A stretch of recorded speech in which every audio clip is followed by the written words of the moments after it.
Hey, it's Heather, and welcome to Adventures in Gardening. So last night we got our first snow of the season, and it really is very pretty. It just covers everything, all of the imperfections, all of the the debris, the things that I didn't get to clean up yet. It just, puts a nice new white blanket over everything. And if it's going to be cold, it may as well snow. But yet today we're actually going to be working inside because there's nothing to do outside and I'm not shoveling. We're going to be doing some regular plant maintenance today, some cleaning up of some plants and also bumping up some cuttings that I started a few months back. So I got to get some pots first and then we're going to head inside.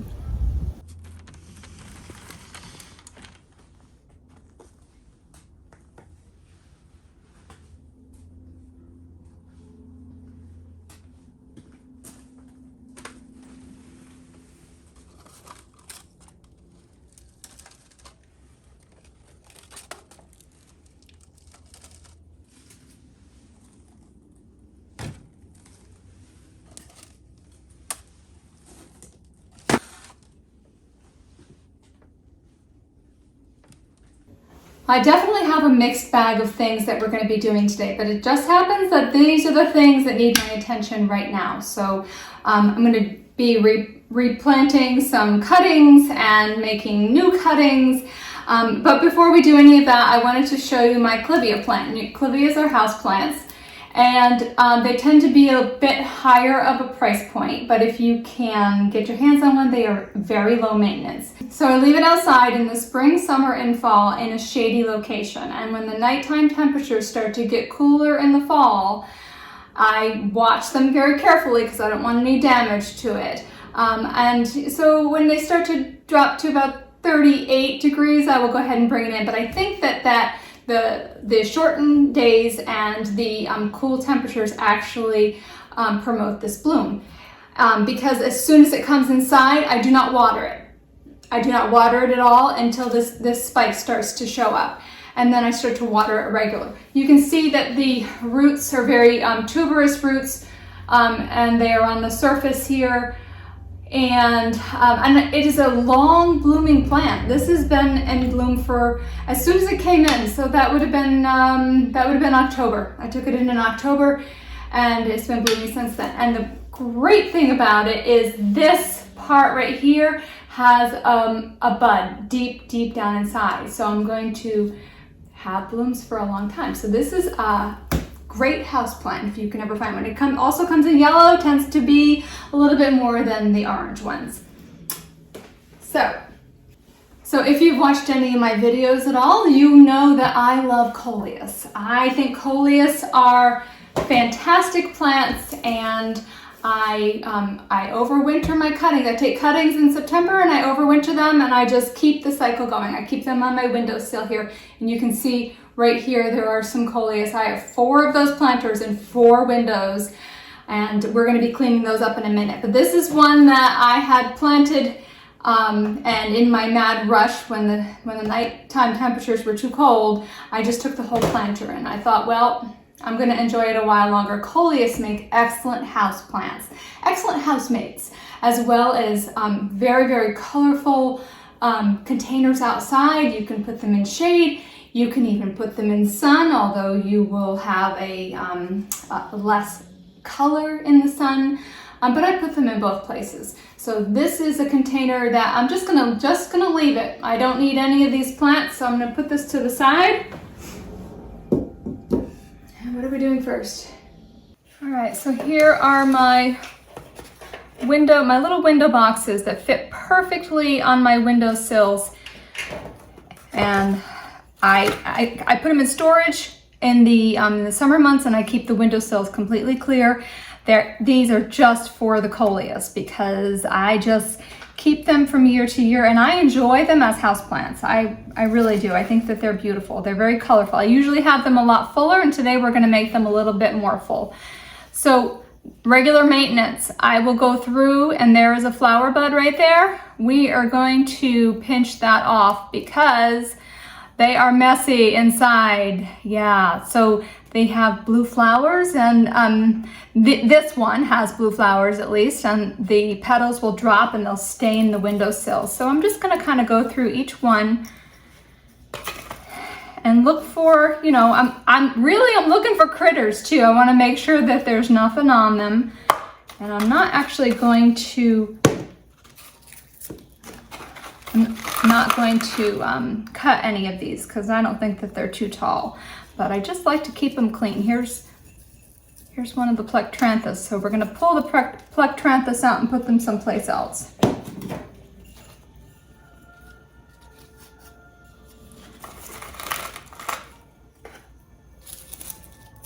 All right, so this one is a little bit too tall. So let me grab a pair of scissors and a canning jar.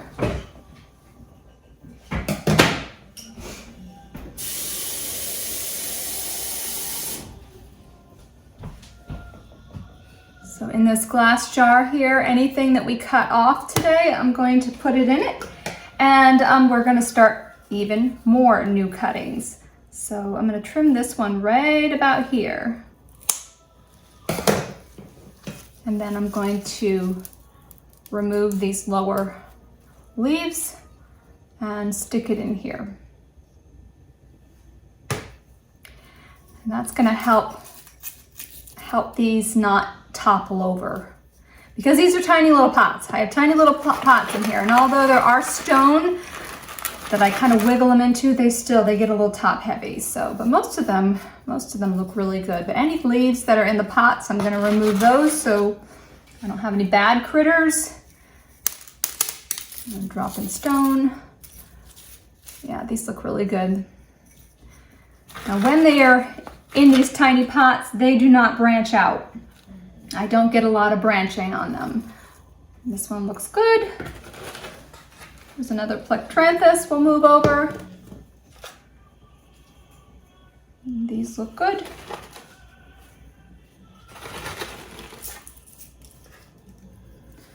This is one of my favorites here. This is a tomato plant, so I'm gonna pull that out. And then these paler leaves, I'm gonna pick those off. Yeah. And I think I'm gonna trim this one, but I'm not going to save it for, well, yeah, I will, I'll save it. So I'm gonna trim this one right here.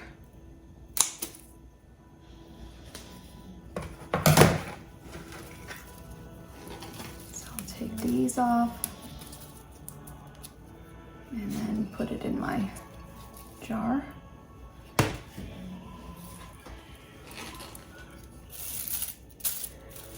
If I don't go through and clean them up every once in a while, it'd end up a mess on the windowsill, a mess on the floor, and I will trim this one as well.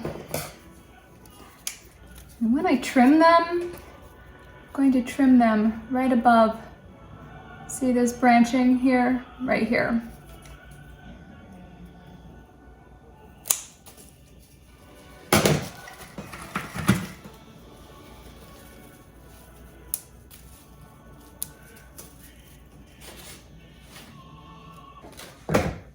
So I'm going to move these to the side now.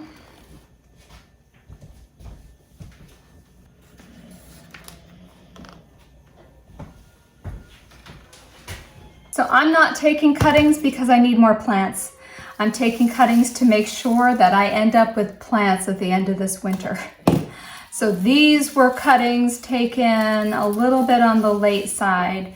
You can see the original leaves mostly have to be removed. See how they're all wilted and yucky, and these are the new leaves at the top. So I will just take these guys off. And I have pots somewhere. Where did I put them? Okay. So these are gonna kind of be tall. That's okay.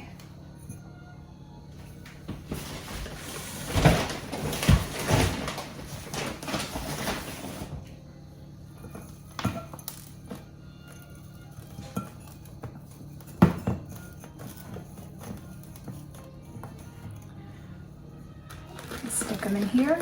And I have to say, these tiny little clay pots in my south-facing windows need water every single day. So I do, I water them every single day.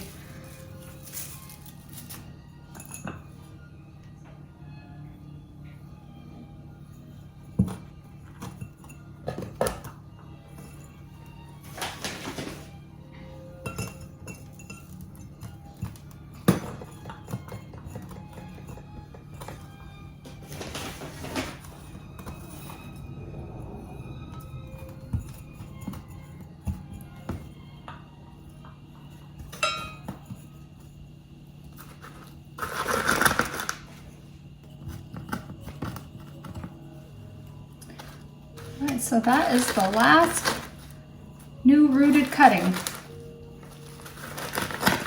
that needs to be transplanted. So I'm going to move this away.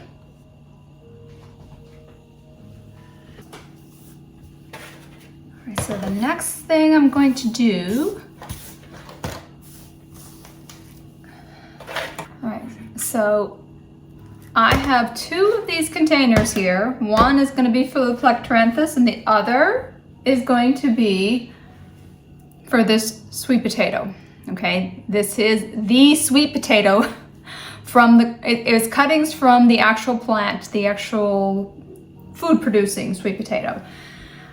So I am going to pop out these guys, and they have very, very shallow roots. They're just sitting on the top.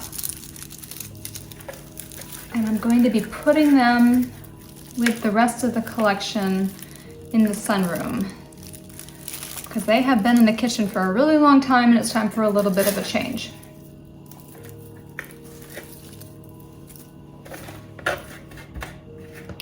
All right, so this container right here, I'm going to put the plectranthus. I'm just going to break these up just a little bit. Tease those roots out. Put this one in the center. This is one of my favorite plants to use in containers outside. Plectranthus, the family of Plectranthus, is also Swedish ivy, so that's why it looks so familiar. Come on, there we go.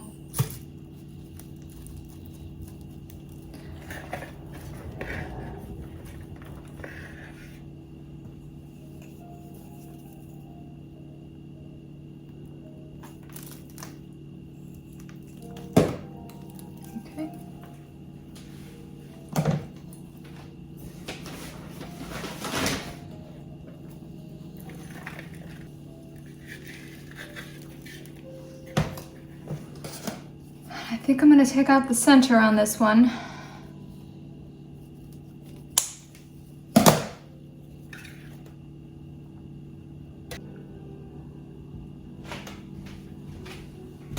So into this container are going to go my sweet potato cuttings. These are the actual sweet potatoes from the ones that I harvested, and I will put the video up here and down below if you want to see, because I actually feel like I got a really good harvest this year for the amount of space that I had allocated for it. So there are two ways that I keep the sweet potatoes going for next year. Oh, these are really together here. Look at that. I took one of the potatoes and put it into a jar of water, a jar just like this, so that it will start to produce cuttings out of the top of it. And then these were cuttings that I took early on because I just wanted to see which was going to be better. Now, here's what I will say about these. Okay, they're staying together. Okay, fine. All right. Sweet potato vines indoors, whether it's the ornamental or the edible kind, spider mites love them. I don't care if you don't have spider mites on anything else in your entire house. If you've never had spider mites before, they will find sweet potatoes. So I'm going to be using this. Okay, I've tried, they're on here right now. I've tried water. They're very happy here. They don't want to be near the, they leave the other plants alone. But I'm going to be, just to be on the safe side, I'm going to take this, I'm going to put it in a window on the other side of the kitchen all by itself. So I'm just going to fill this up. So my goal for this is to get these cuttings to produce more vine so that I can take more cuttings from it, just in case the spider mites just won't go away on these. But yeah, so this is more experimental because I've not done this. I've not done it this way before. I have tried to overwinter the ornamental sweet potatoes. Oh gosh, it ends up being a disaster every time, cuttings from them. Yeah, spider mites they just ruin them. So I'm hoping by giving them nice new fresh soil, something that has, you know, nutrients in it, that I can get them to grow. So we will see. I'll keep you updated on that. All right, next, these are lemon rose scented geranium cuttings that I took on October the 5th. I have looked before and there were no roots, so I do not know what I'm going to be finding today. The parent plant is still in the greenhouse and the temperatures have been down in the 20s. Last year it survived. Will it survive this year? I just don't know. But I thought, just to be on the safe side, and I love the smell of this. I love it, I love it. And I'll take these leaves and I'll pick them off and I'll put them in the vacuum. I'll throw them on the floor and then vacuum them up. And then the whole house smells like this. So it's lemon rose. So it's very unique. My sister got this plant at Logi's years ago and she didn't want to overwinter it, so I did. Now,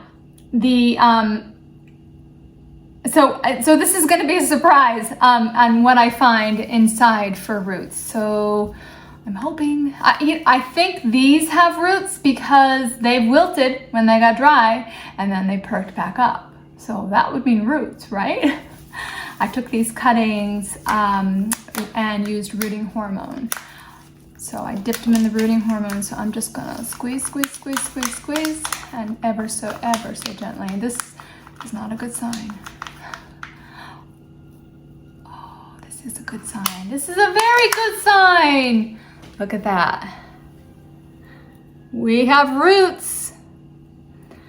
So what I think I'm going to do with them is I am going to just put them in here and I'm going to, am I going to do that? Yes. I'm going to put them in here, add a little bit of new soil to them, and I'm going to leave them in the kitchen. I'm going to use one of my boxes here. So that way I can cut them and get them to bush out. And then I think sometime maybe January, February, I will put them in a bigger pot and move them into the sunroom. So right now I just want to baby them.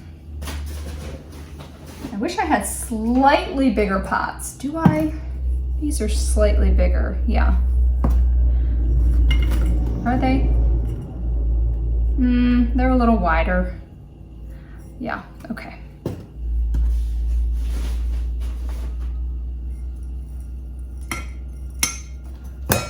So when I start cuttings, I use seed starting soil because it's sterile. And it is a soilless mix that I have. I prefer black gold. That's my seed starting that I love, my seed starting soil, but it has no nutrients in it. So now we will get a little bit of something here. I have to tell you, I'm so excited. So there's one, put that there.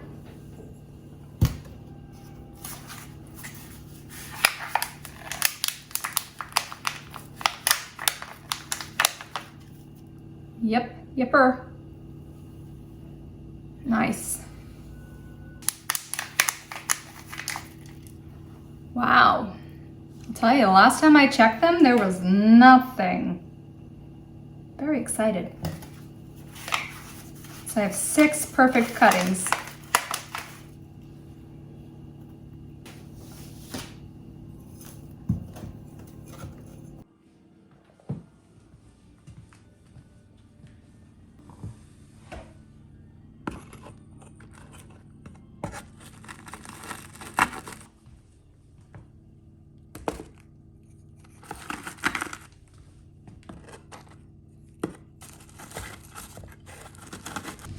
Water them with the world's tiniest watering can.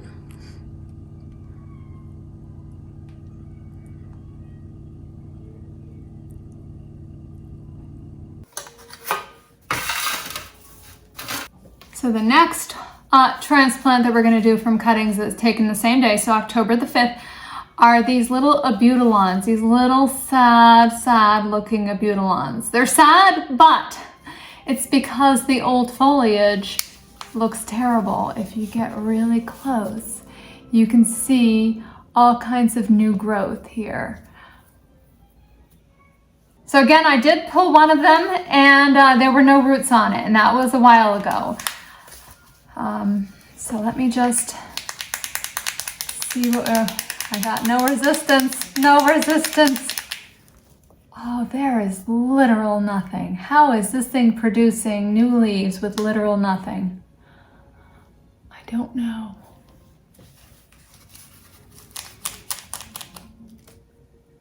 Huh.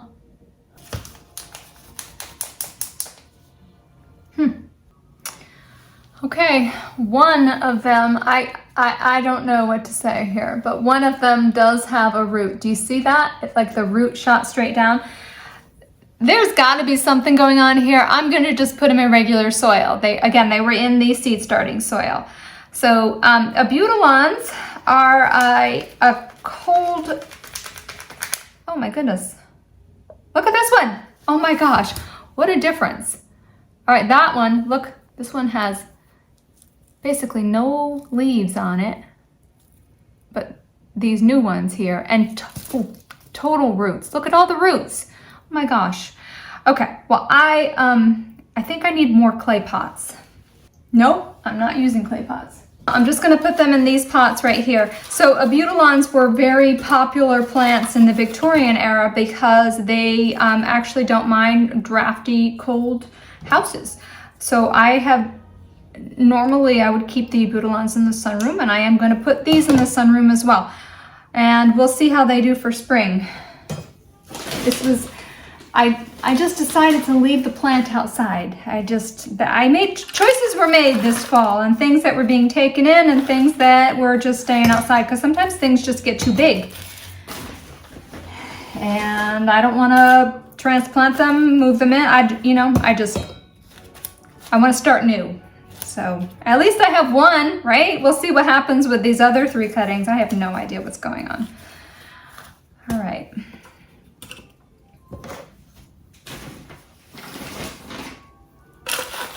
Maybe they just need good soil.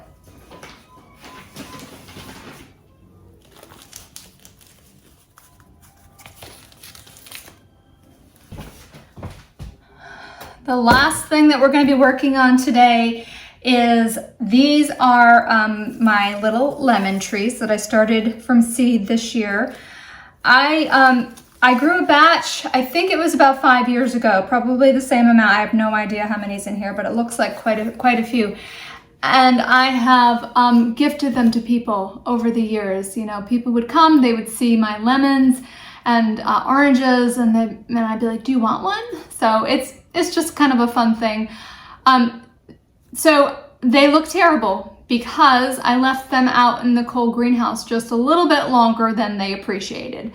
So my experience with citrus is they're gonna stay just like this until February. When February comes, the days are they're just inching their way towards just being a little bit longer, and they start to produce new growth then. But in the meantime, I am going to put them in plastic pots in these tin little window box things that fit perfectly on the windowsills in the sunroom.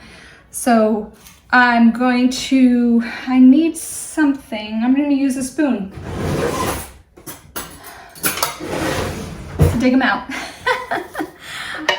I don't know what we have for roots here, but so if you ever decide that you want to, I'm going to move this aside.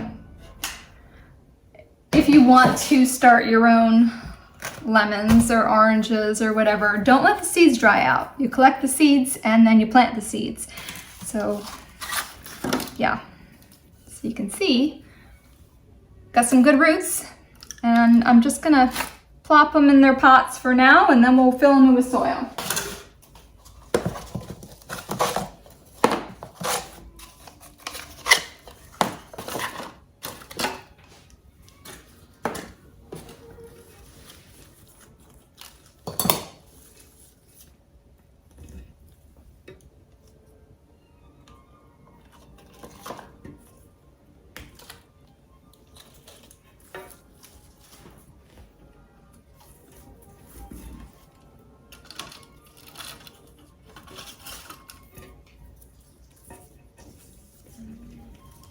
Whoa.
So that is 20 new lemon trees, and I have 4 too many that don't fit in here, so I'm not sure what I'm gonna do about that. And I actually left 6 in the terracotta planter because I need them to at least take up just this much space. So my friends, that is it for today, and I would love to hear from all of my friends in the cold weather states. What are you doing to keep your garden brain busy? Are you getting your hands dirty inside, or are you snuggled up with some seed catalogs already? Leave me a comment below and let me know what's going on. And thanks for spending the afternoon with me. Give me a thumbs up if you enjoyed it, and subscribe if you haven't already, and I hope to see you soon. Bye-bye.